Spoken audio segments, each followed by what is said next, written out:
I'm sure you've seen the film a couple times at this point. Do you still get a little bit like, oh my gosh, this is a really awesome film that I'm a part of, or are you kind of like, I don't know, what is your take on? I'm pretty jaded. Yeah, I can tell. No, honestly, the last time we saw the movie was in London as a cast, and we were sitting through it, and we weren't supposed to sit through the whole thing because there was a security issue, but we all insisted on staying, and we were still like, we kept saying, let's leave after this scene. And then we'd say, no, let's leave after I want to watch this bit. And we just kept going, and it's just an incredibly enjoyable movie as a fan, and if it gives you any indication of how much I enjoyed it, I forgot to be critical of my own performance, which is high praise coming from an actor, you know what I mean? Right. I mean, to also, when I was watching the film, what I really loved was the sequence where you get to show some of your fighting chops. I'm just wondering, was that fun to prepare for and to actually shoot in that? Because we've seen you in other things. Yeah, to see you pull out a sword and go at it, it was kind of nice to... Yeah, it was awesome. I have not done anything like that before. You know, it's probably due to, you know, for all my career, I've tried to avoid doing things that, I just tried to do things that were unusual for Asian actors and have thus sort of never taken a martial arts class and and gone spectacularly out of shape.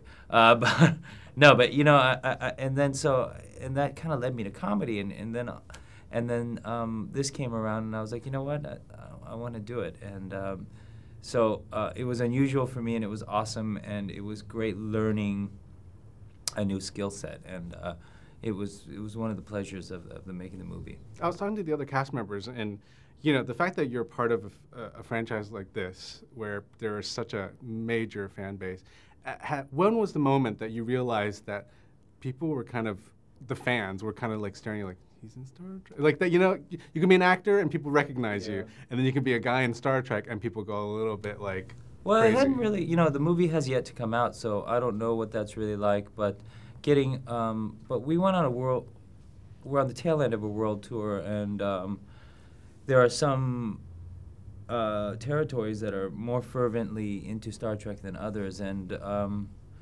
it's pretty intense, like, say, in Berlin or London. There are a lot of fans out there. So I'll talk to me in, you know, a couple of months, and we'll see what happens.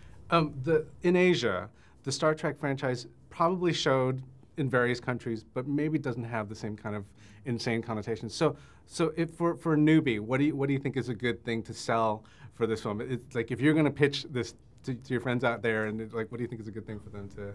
Well, I'd say this is a very positive vision of our future, and it's one of different races and species and genders cooperating towards a common peaceful goal. So the sentiment is a really beautiful one, but as far as a piece of entertainment, it's a great action movie, and it's a thoughtful movie, and there's a love story.